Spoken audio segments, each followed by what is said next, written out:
Hello everyone, welcome back to my channel. तो last हमने term of the Lok Sabha पे finish करा था। Now we gonna be starting with the parliamentary procedures. So please ladies and gentleman, pay your attention. So हम यहाँ पे topic जो start करने वाले हैं वो है sessions of the house. The period during which the house meets to conduct its business is called the session of the house. This is very important definition. देख लेना, अच्छे से समझ लो कि क्या है कि जो पीरियड है जिस टाइम पे हाउस मीट करता है to conduct its business is called session. ये हम बात कर रहे हैं यहाँ पे कौन से हाउस की बात कर रहे हैं? लोकसभा के बारे में बात कर रहे हैं, लोकसभा के बारे में बात कर रहे हैं। द प्रेसिडेंट समन्स, ये बहुत पता होना चाहिए क्योंकि ना बाद में ना स्पीकर के फंक्शंस भी आएंगे तो उसके फंक्शंस भी कुछ ऐसे से ही हैं। तो पता होना चाहिए कि प्रेसिडेंट क्या कर रहा है। समन का मतलब होता है कॉल करना, बुलाना। The sessions of the each house of the parliament, दोनों हाउसेस के जो सेशंस रहते हैं वो पार्लियामेंट का जो प्रेसिडेंट है वही बुलाता है। नॉर्मली 3 सेशंस होते हैं। इसका ना क्वेश्चन आता है, डायरेक्ट बोर्ड में क्वेश्चन आया हुआ है ऐसा, तो प्लीज़ ज़रा ध्यान से देना।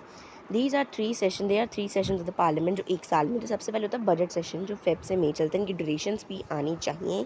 It's quite important to learn its durations. The monsoon session भी है जुलाई टू सितंबर, duration again. The winter session November to December. The maximum period that intervene, हाँ ये ना आपके बैक साइज में MCQ होगा। ये आप ज़रा देख लीजिएगा। जिस बुक से मैं पढ़ा रही हूँ वो तो है कि हमारी बुक जो है वो है गोयल ब्रदर्स प्रकाशन की है।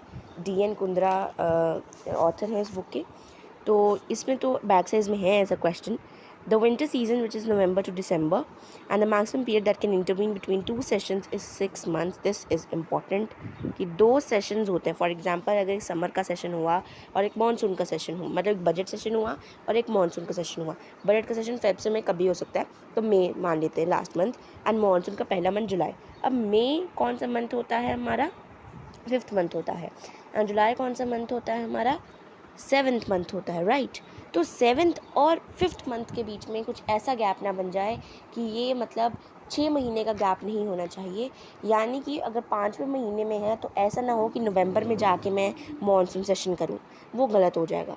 तो वो नहीं कर सकता इंटरवीन, 6 महीने का अलाउड है बस। The president can prorogue the parliament. Prorogue का मतलब क्या होता है? Stop the meeting. प्रोरोग का मतलब है स्टॉप द मीटिंग। ये इंपॉर्टेंट है, कौन कर सकता है। ये नहीं पूछते कि प्रेसिडेंट के क्या फंक्शंस हैं इसको रिगार्डिंग, ये नहीं कोई पूछेगा अभी। मतलब इस चैप्टर में तो नहीं पूछेंगे, अगले चैप्टर में होगा तो है, बट ये पूछ सकते हैं कि कौन प्रोरोग करता है। They may dissolve the Lok Sabha. He may dissolve the Lok Sabha. Dissolve का मतलब होता है कि वो कॉल ऑफ कर सकता है घर को, कि लाइक अगर मीटिंग चल रही है he can stop the meeting, बोल सकता है कि नहीं, मतलब मीटिंग चल रही है एंड एक लोकसभा है जो अपने टेन्योर में है, अपना टेन्योर चला रही है, 5 साल का टेन्योर है। फॉर एग्जांपल उसको गवर्नमेंट नहीं अच्छी लगती, हमने पहले ही बात करी थी कि प्राइम मिनिस्टर को लगता है कि मैं नहीं हैंडल कर सकता, तो वो प्रेसिडेंट को बोलेगा, प्रेसिडेंट उसको डिसॉल्व कर देगा, यानी कि ख़त्म कर देगा उस वाली लोकसभा को, नई इलेक्शंस होंगी। He may convene, this is important, that he may convene a joint session, he may convene a joint session of both the house of the parliament. Convene मतलब बुला सकता है, एक joint session hold कर सकता है कि कब उसको लगता है कि राज्यसभा लोकसभा को आना चाहिए इकट्ठे, तो तब वो पावर को क्या कर सकता है, अपनी इस अप्लाई को अप्लाई कर सकता है। ठीक है, फिर उसके बाद आता है languages to be used in the Lok Sabha. Languages to be used in the Lok Sabha. अब हमारा नेक्स्ट टॉपिक आता है कि कौन सी लैंग्वेजेस लोकसभा में यूज़ की जाती हैं। ये इसका एक क्वेश्चन है, इंपॉर्टेंट है, ये देख लीजिएगा। It is laid down that business in the parliament, जो भी बिजनेस होना है उसने या तो हिंदी में होना है या तो इंग्लिश में होना है। हाउएवर ये एक्सेप्शंस ना बड़ी इंपॉर्टेंट होती हैं, इसको ज़रा ध्यान से देखो। If any member is not able to express himself either in English और in Hindi, the speaker of the Lok Sabha may allow और the chairman of the Rajya Sabha, मतलब या तो लोकसभा का स्पीकर या तो चेयरमैन जो है राज्यसभा का, वो he may permit such member to address the house in his mother tongue. वो उसको बोल सकता है कि हाँ, आपको अगर इंग्लिश नहीं आती है, आपको हिंदी नहीं आती है, तो आप मतलब बेझिझक with the permission of the speaker of the Lok Sabha और the chairman of the Rajya Sabha you can address the house in your mother tongue. आगे देखिएगा इंपॉर्टेंट पावर्स। अब इंपॉर्टेंट पावर्स अगला इंपॉर्टेंट टॉपिक ही है, ये बहुत इंपॉर्टेंट टॉपिक है, इसका पीछे बैकसेज में आंसर भी है और ये डायरेक्ट बोर्ड का क्वेश्चन है, mark it important. Advantages of the Lok Sabha. Important powers में advantages of the Lok Sabha topic है, सब टॉपिक। तो यहाँ पे कुछ में क्या बोल रखा है कि of the 2 houses of the parliament that is Lok Sabha and Rajya Sabha, जो 2 घर हैं हमारे पार्लियामेंट के, लोकसभा का अपर हैंड होता है एंड स्पेशल एडवांटेजेस होती हैं। अंडरलाइन दिस, हाईलाइट कर लीजिए इसको। उन्होंने क्या बोला है कि 2 हाउसेज हैं, उसमें लोकसभा का अपर हैंड है। तो ये तो एक तो समझने में लग जाता है कि अगर लोकसभा है वो हाउस ऑफ द पीपल है, तो जो लोग गवर्नमेंट चलवा रहे हैं, यानी कि जो लोगों के बेस पे ही गवर्नमेंट बनी है, तो उसी का ही अपर हैंड होना चाहिए। अब ऐसा क्यों है, ये आपको अगले 3 पॉइंट्स में बता रखा है। It controls the exchequer of the state. Exchequer मतलब जितने भी मनी मैटर्स होते हैं ना, स्टेट, यहाँ पे बहुत बच्चे कंफ्यूज हो जाएंगे कि स्टेट क्या होता है। वही स्टेट कुछ नहीं है। स्टेट यहाँ पे इंडिया के बारे में बात करी गई है, क्योंकि हमारे कॉन्स्टिट्यूशन में स्टेट्स रूट यूज़ किए गए वर्ड्स, तो वो इतना आपको बताना चाहिए कि स्टेट जो है यहाँ पे इंडिया की ही बात करी गई है। The money bills can be introduced in the Lok Sabha not in the Rajya Sabha. क्या बोल रखे हैं कि लोकसभा में, यानी एक बड़ी एग्जीक्यूटिव पावर है, ध्यान से देखिए, एक्सक्लूसिव पावर है ये, कि मतलब जो मनी बिल्स है ना, जो मनी के रिलेटेड जितने भी बिल्स हैं, बिल क्या होता है, एक ड्राफ्ट होता है, जो लॉ अभी बना नहीं है उसका एक ड्राफ्ट है बिल, ठीक है, जिसके फॉर्म में उसको अप्रूवल्स मिलते हैं और फिर जाके उसने लॉ बनना होता है जब अप्रूवल मिल जाते हैं। तो जितने भी मनी रिलेटेड जो लॉज बनने हैं, बिल्स जो पास होने हैं, वो स्टार्ट लोकसभा कर सकती है। एंड मोर ओवर आपको पता चलेगा, ये आने वाले चैप्टर में भी, बाकी के चैप्टर में पता चलेगा कि अगर कहीं मनी बिल पे डिस्प्यूट हो जाता है लोकसभा और राज्यसभा का, तो राज्यसभा ज़्यादा से ज़्यादा उसको 14 दिन तक होल्ड कर सकती है। अगर उसको नहीं भी पसंद आता ना, तब भी माना जाएगा कि इसने पास कर दिया है। तो ये एक पावर है। अभी इतना ना भी ध्यान दोगे कोई नहीं, बाद में आना ही है तो पता चल जाएगा। वैसे मैंने अभी बता दिया कि अगर तो कुछ हो जाता है कि कोई डिस्प्यूट हो जाता है लोकसभा राज्यसभा के बीच में over a money bill, then you must make sure कि क्या हो जाएगा कि उन दोनों के बीच का जो लोकसभा है, it has an upper hand such that कि अगर हमारी राज्यसभा नहीं चाहती कि मनी बिल पास हो या ना हो, कोई इसकी बात नहीं सुनेगा, वो ज़्यादा से ज़्यादा उस पर 14 दिन तक बैठ सकते हैं और कुछ नहीं कर सकते। एंड अल्टीमेटली लोकसभा का जो मनी बिल है वही चलने वाला है, उसके ऊपर कोई चेंजेस नहीं होंगे until and unless लोकसभा के मेंबर ना चाहें। The money bills can be introduced in only in the Lok Sabha not in the Rajya Sabha. ये भी है कि वो ओरिजिनेट भी नहीं कर सकते आपके राज्यसभा में, ओरिजिनेट भी नहीं कर सकते, ओरिजिनेट भी वो वहाँ ही कर सकते हैं आपकी लोकसभा में। It is a Lok Sabha which actually controls the executive. The council of ministers is actually responsible to the Lok Sabha. बहुत इंपॉर्टेंट है ये, मोशन ऑफ नो कॉन्फिडेंस आ चुका है तो बहुत इंपॉर्टेंट है।